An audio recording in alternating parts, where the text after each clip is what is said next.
Bonsoir à tous, bienvenue à ce flash d'information. Commençons tout de suite par le palais présidentiel où le chef de l'État, Alassane Ouattara, a reçu le président du groupe Pan-African Mineral. C'est un groupe qui exporte du manganèse de la mine de Tambao, au Burkina Faso, vers le port autonome d'Abidjan. C'est un reportage de Jérôme Kofi Aboulé. L'hôte du jour du président Alassane Ouattara se nomme Frank Timis. Il est le président fondateur du groupe Pan-African Minerals. Le groupe a repris ses activités d'exportation de la manganèse de la mine de Tambao au Burkina Faso vers le port d'Abidjan après la levée de la suspension de la licence d'exportation qui l'empêchait d'évacuer sa production. Les choses étant donc rentrées dans l'ordre, le président du groupe en a parlé au chef de l'État ivoirien à l'occasion des échanges qu'ils ont eus ce vendredi au palais présidentiel. Donc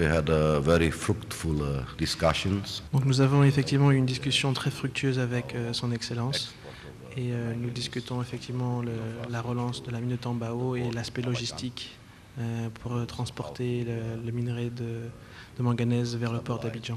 La situation politique au Burkina étant stabilisée, nous sommes en train de travailler très activement pour la réouverture de la mine de Tambao. La seule problématique actuelle est l'aspect logistique, pour lequel nous travaillons sur des solutions avec notre port ici à Abidjan, notre quai numéro 15. À noter que dans la perspective de la réouverture de cette mine, un partenariat entre Pan-African Minerals et le groupe Bolloré a été noué en vue de la réhabilitation du chemin de fer Abidjan-Ouaga jusqu'à Kaya et son prolongement jusqu'à Tambao. La lutte contre la cherté de la vie s'accentue en Côte d'Ivoire. Le gouvernement en fait sa priorité absolue. Plus de 10 jours donc après les mesures prises par le chef de l'État pour améliorer les conditions de vie des populations, le Premier ministre Daniel Kablan-Duncan monte au créneau pour la mise en œuvre de toutes les décisions prises le 1er mai dernier, jour de la fête de travail. Je rappelle, le président Ouattara a annoncé notamment l'annulation de l'augmentation du prix de l'électricité, la fin du monopole de la distribution d'électricité et d'eau dans le pays, enfin la réforme du permis de conduire qui a été suspendue par le chef de l'État. Les pays de l'Union du fleuve Mano appellent à la solidarité pour vaincre le terrorisme dans la sous-région. Les ministres des pays membres de l'Union du fleuve Mano, en conclave donc à Abidjan, réfléchissent à la stratégie à mettre en place. Pour ces ministres, il n'y a que la voie de la solidarité pour venir à bout de l'insécurité et de l'instabilité qui menacent fortement la sous-région. Les travaux se sont ouverts ce matin en présence du ministre d'État, ministre de l'Intérieur et de la Sécurité, Ahmed Bakayoko. On y reviendra bien sûr à 20 h. Après 3 mois de campagne, le Conseil du coton et de l'anacarde fait son bilan.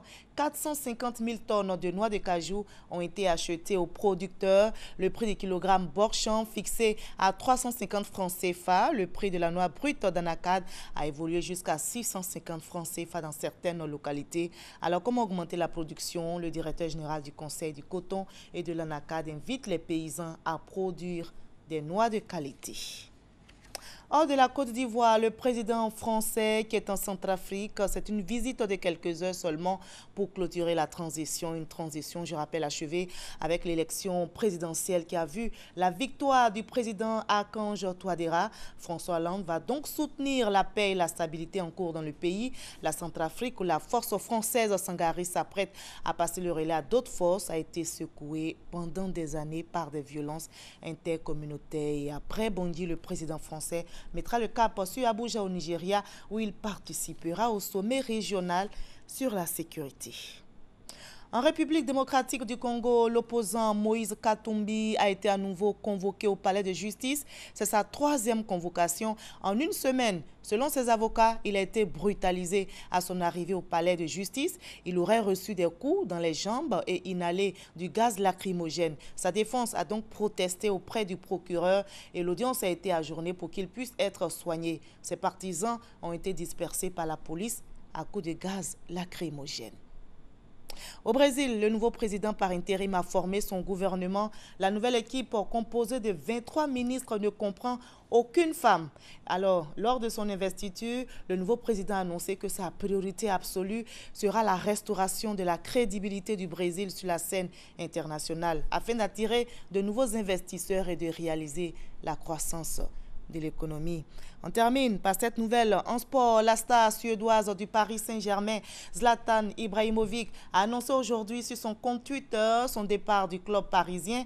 Ibrahimovic, symbole de l'ère qatari au PSG, jouera encore 2 matchs demain contre Nantes au Parc des Princes en championnat et contre Marseille lors de la finale de la Coupe de France à Saint-Denis. Il a dit donc sur son compte, et je cite, « Je suis venu comme un roi, je pars comme une légende ». Fin de ce flash, je vous donne rendez-vous à 20h.